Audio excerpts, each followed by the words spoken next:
Hey, y'all, this is Troy Black. So, we've got some breaking news for you today.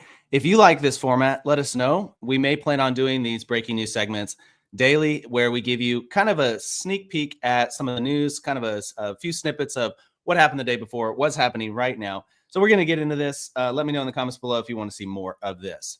So, what has been happening?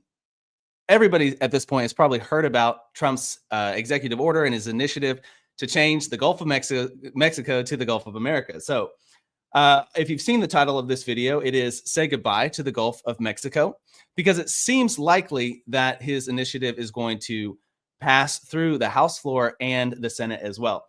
So just yesterday on Monday, the legislation was introduced by Representative Marjorie Taylor Greene. She's been a staunch Trump supporter, and also she's been a very vocal conservative voice, often at the helm of some sensational policies like this one. So if you haven't gotten into an argument with your neighbors over whether it should be the Gulf of America or the Gulf of Mexico yet, maybe you're living in a better neighborhood than I am. So the bill has been criticized by the left for its perceived lack of practical value. It's often been regarded as a poorly executed joke, which is not new for Donald Trump. Critics of the bill have also pointed out the historical significance of the current name. So the Gulf of Mexico has been around for a long time, and some people have said this is just another America First agenda. We'll get into should this be renamed in a few minutes. So the bill actually does not bind other countries or private sector in any legal way. So technically, not a lot has changed. Yet there's going to be a lot of pressure, and there's going to be a big push that will likely have heavy influence on the way that people actually refer to the former Gulf of Mexico. So a couple instances, some evidence we've seen so far that what Trump's initiative is going to work is that Florida has already implemented the name change in state law and in the public education textbooks. Another thing we've seen is if you pull up Google Maps, Google has also changed the name to Gulf of America. And I think in parentheses, it says previously Gulf of Mexico or something like that. Apple Maps, same thing. A lot of the navigational technologies have all essentially gone along with the plan. So once the bill passes in the House, which is likely to do possibly today or this week, then it'll move on to the Senate. And then eventually it will land on Trump's desk, where he will obviously sign it into law. Now, wouldn't that be interesting if he vetoed that bill? Then we would all be wondering what's going on. So here's my thoughts, and then I'm going to move on to a few other breaking news segments this morning. So my thoughts are, obviously there's an article about Florida set to rename the Gulf of Mexico to Gulf of America by July. We've got a few other House to take up bill to further cement Trump's Gulf of America name change. This is where we're at right now. Couple things. I'm going to pull up, if I can, Google Maps right here. So if you pull this up, and you go to Gulf of Mexico, right here. You've got Gulf of Mexico, in parentheses, Gulf of America. Oh, okay.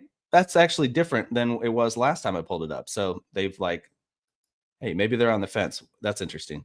As you zoom in here, you've got Gulf of America right here. Gulf of America. Okay, so here's my thoughts. First off, it's not that big of a deal. Okay, so that's where I'm at. But one of the things that Trump said, was pointed to for being the reason initially when he signed the executive order back in January was it was essentially he's taking a stance and saying that was for the sake of American pride, right? And my personal opinion is America doesn't need any more pride. Although I have historically supported Trump and still support him in many different ways, this is one of those areas where I would say, hey, this is just a little bit silly. Doesn't necessarily need to happen. Okay, that's just my thought. But from the pro perspective, I would say, all right, if you look at this right here, where is the Gulf located? You've got Cuba, you've got United States of America right here, top portion. You've got Mexico on the bottom half right here. Half and half, basically, America, Mexico, a little bit of Cuba. So where is America? We are the United States of America, but oftentimes people forget, just in conversation, that we're actually part of North America. Mexico is part of Central America. And then way down here, you've got South America. So America is actually a word that means a lot more landmass than just the United States of America. Now, I will admit we have America in our name, the United States of America, but Gulf of America in the long run kind of makes a little more sense because it's not just touching Mexico, it's touching a lot more of America than just Mexico. So one interesting perspective. Another thing that I thought of was back in 2006, the International Astronomical Union renamed, or they didn't rename, but they essentially reclassified planets to be a certain size and to exclude dwarf planets. So instead of 9 planets in our solar system, now we've got 8. But a lot of astronomers actually push back and continue to refer to Pluto as one of the planets. And if you actually go look at the maps, they don't update as quickly, the analog maps, as the Google Maps does, since it's on the screen and they can actually change it at will. This is not Harry Potter after all. And so, anyways, if you go back and you look at the textbooks from when you were a kid, they still say that Pluto is one of the planets. So that's all I'm saying is, at this point, I think they've recanted. And so, is this going to stick? Maybe. We'll have to wait and see. If it actually goes to the House, goes to the Senate, there's a good possibility it will. But I'm going to keep referring to it as the Gulf of Mexico, just because I'm going to be talking quick and I'm not going to actually stop and think, what are we calling this today? All right. So moving on, other topics. Let's move on. Hopefully there's something more interesting to talk about. Yesterday, Monday, President Trump signs executive orders from the Oval Office. Okay. So Monday, Trump signed multiple executive orders, and we're going to go through some of them, 3 or 4 of them here. First one is a proclamation to make the month of May the National Mental Health Awareness Month. So while on one side, I definitely agree that we need to be aware of mental health, and I believe it's a very serious issue. And I think it's something that's worth being publicly educated about, and worth, being kind to people that do suffer from these mental disorders as well. At the same time, I'm wondering if Trump was actually taking a jab at the former president, because during this segment of the signing, Trump actually highlighted the importance of the investigating of the auto pen issue. So if you remember from a few months back, when they talked about the Biden's auto pen and who was the person behind the auto pen, all that kind of stuff, Trump raised that again. So it kind of seems like he's referring back to the former president's cognitive decline. And if you want to learn more about that, we actually did a whole episode on the true story behind the auto pen. And after this live stream segment, I'm going to link that below. So another proclamation, Trump also declared with an executive order yesterday, that the week of May 5th is to be a National Small Business Week. So I'm super excited about that. This has been one of Trump's main efforts when it comes to the economy. Obviously, everybody is big on tariffs, and yet at the same time, they don't realize that Donald Trump has been making some significant strides in the areas of small business around the world. So Ryan Howard is texting me right now, does not realize I'm on a live stream. He's going to be joining us this Thursday for our normal Filibusted live stream. So if y'all don't join us for the typical live streams, those happen on every Thursday morning at 9:30 a.m. Central Time. Okay, so National Small Business Week. I think that's awesome. Here's another thing that he signed. He also signed a executive order that eliminates gain of function research. Okay, so gain of function research, probably referring to some of the dangerous research that caused the pandemic in 2020. I'm not going to say specific names because I'm not sure how friendly YouTube is towards this kind of information yet. But during this segment, RFK Jr. actually made a statement regarding leaks, probably referencing certain labs in certain countries, and 2020. This is one thing he said. He said, there's no laboratory that's immune from leaks, and this is going to prevent those kinds of inadvertent leaks from happening in the future and endangering humanity. Okay, so we've seen some of the information come out, and again, I'm not sure how friendly YouTube is to that kind of stuff yet. Another executive order that Trump signed yesterday evening is he confirmed a new slate of U.S. attorneys. Lastly, he proclaimed the recognizing of National Hurricane Preparedness Week. So depending on where you are in your beliefs about government weather control, that could be referring to people preparing for a hurricane season, or it could be the government preparing hurricanes for hurricane season. So maybe I shouldn't be saying that on the air either. All right. Trump also announced plans to visit Saudi Arabia and the UAE within the coming weeks. Interesting. Not super relevant to us unless something goes down there. Okay, here we go. Next on the agenda. So y'all, you've probably heard about this if you've been not living in a cave in the last week. President Trump has directed the Bureau of Prisons to reopen the infamous Alcatraz prison. So if you want to visit Alcatraz and do the whole scary nighttime tour, you better get that done in the next couple of months because it may be turned back into a prison again very soon. So in a Truth Social post on Monday morning, President Trump exclaimed, "Rebuild and open Alcatraz," attached to a black and white photo of the facility from its operational era. Very creepy. Obviously, it makes sense that they're doing ghost tours, during the regular tourist season. The Bureau of Prisons has responded saying they will comply with all presidential orders. Interesting. I would like to see how much money they're going to have to pump into this institution to get it operational again. Maybe not as much as you might think, because obviously it's not a very fun place to be. So this idea actually has stemmed, what we've seen Trump say about it is it stemmed from the whole, exporting international gang members, stuff like that recently with illegal immigrants, all that kind of stuff. So this is what Trump said.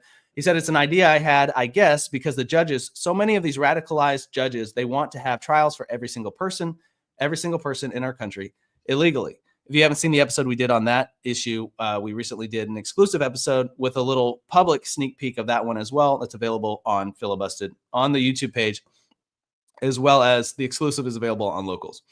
So interesting. We're going to see what comes of this. I've always wanted to visit Alcatraz, almost had an opportunity to do it. And unfortunately, they were not doing the tours that week while I was there.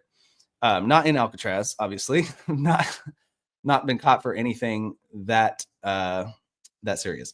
So the White House, moving on, White House has also announced this week official plans to host there we go. That's another Alcatraz article right here.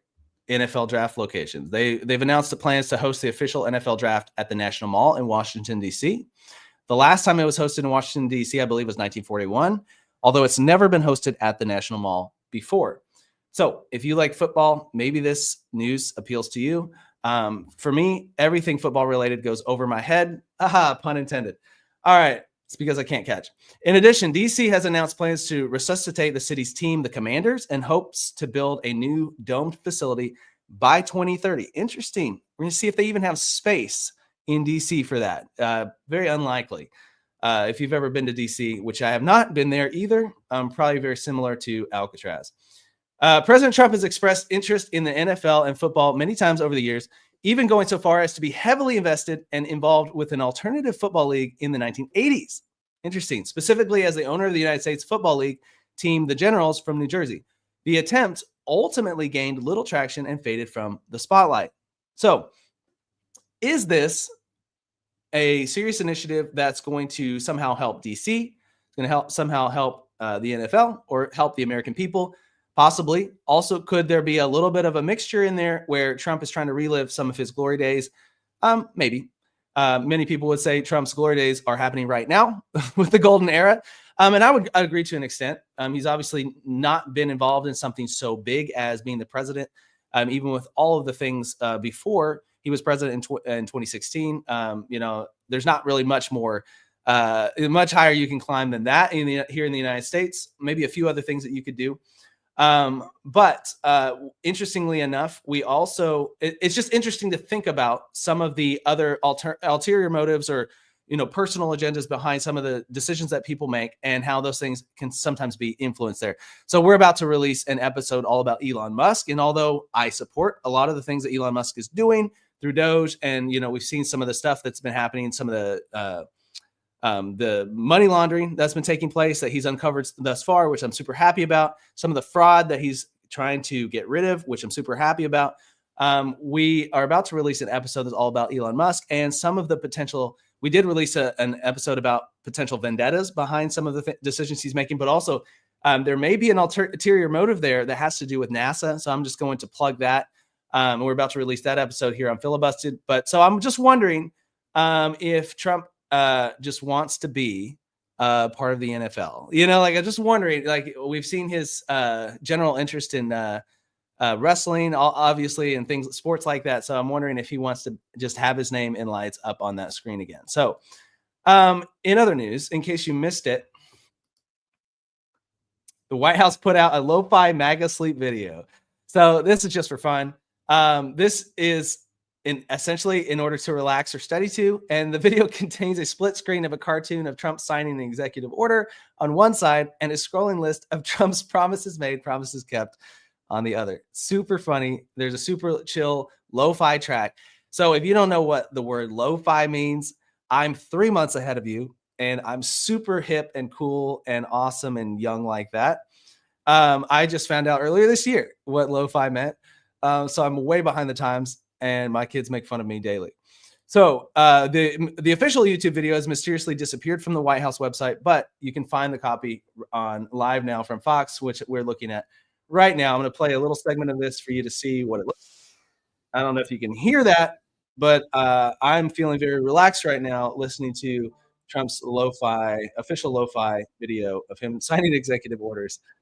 I wonder who sits there and watches this for hours on end. Like, that would be very interesting. Maybe somebody does. Okay. Anyways, okay. So Doug Smith is also a host here on Filibustered, and he's been tuning into Secretary Scott Bessent's White House press briefing, I believe it is right now, or maybe he's just doing a live stream. And he's texting me essentially what has been going on. He's been talking about, he announced a substantial decrease for the IRS budget. Wow. Interesting. I wonder how they're going to, what they're going to, maybe they're finding fraud. Who knows? It says he's currently talking tariffs, no talks with China, but he has received some very good offers from other unnamed countries. Interesting. Okay. So not a lot of updates, but that's the substantial decrease for the IRS budget. I wonder how they're going to fill in the gaps there. Maybe there's a lot of people in the IRS sitting around twiddling their thumbs, or, oh my gosh, waiting 6 months last year for the IRS to respond to a question. That was frustrating. I'm just going to say that much. Oh man. Or we're just going to see some other waste and fraud cut. We'll see. So that's all I got. So if y'all want to go relax to Trump signing executive orders and some interesting official live lo-fi MAGA music, there it is, available for you. That's all we got. So y'all, we'll see. Let me know if you like this format or not. Breaking news segment, and we'll do more. Potentially, we could do this once a day at 9 a.m. Central Time. That's kind of the plan right now. We're going to try that for a little bit. But our regular live stream day is every Thursday at 9:30 a.m. Central U.S. time. So there we go. Y'all join us for that. And that's it. That's all we got. And I'll see you next time.